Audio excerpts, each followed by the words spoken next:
Oops. There we are. Hello. And today I thought in my last blog post was all about whether or not you need to be a limited company to uplevel your business. Because there's a lot of these like, oh goodness, you must be a limited company, must be a limited company. Hello, Jordan.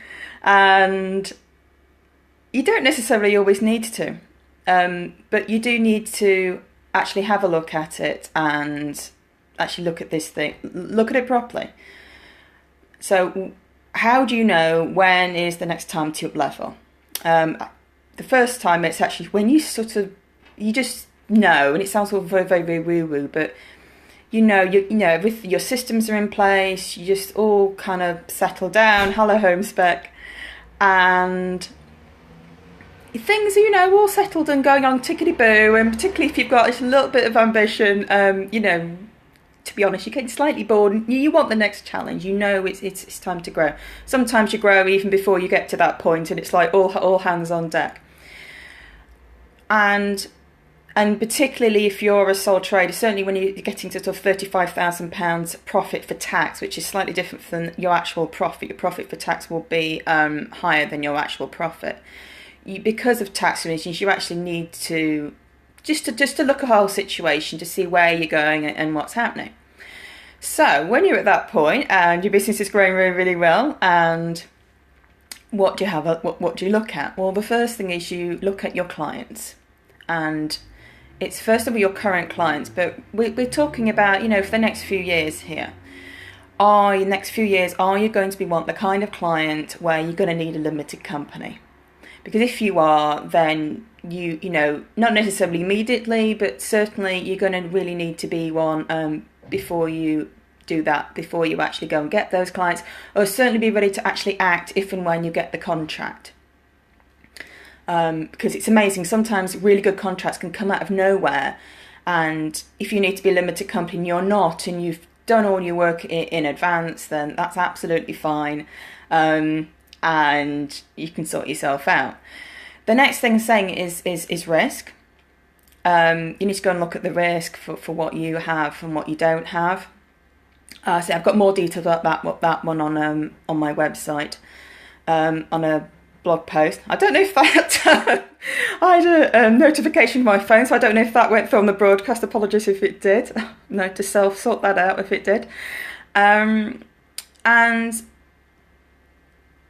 it's the main thing is it's a time when you're growing and up leveling that you need to actually settle down and take some time out and actually look at your business and actually where you want to go with it.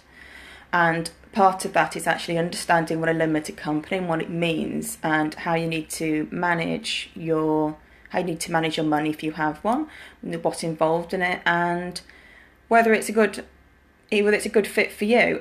Sometimes if you want to up level to a certain point, you're going to need to be a limited company, and that's just that. It's making sure that things are done in a way that's good for you, which is always the case anyway, but sometimes the choice is either become a limited company or stop growing.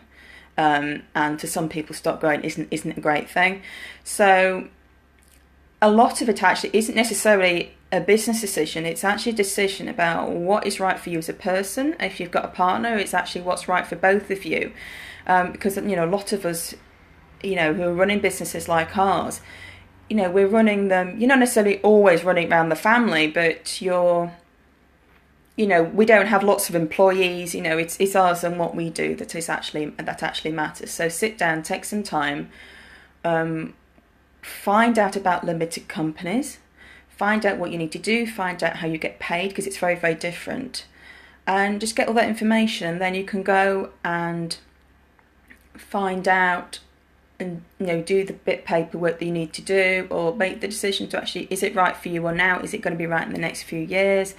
And it means that when those big opportunities come, hello Roots Creativity, that's Pascal, hi gorgeous, then you're in a really good place to be doing it. Yes, exactly. So have you got any questions, Pascal?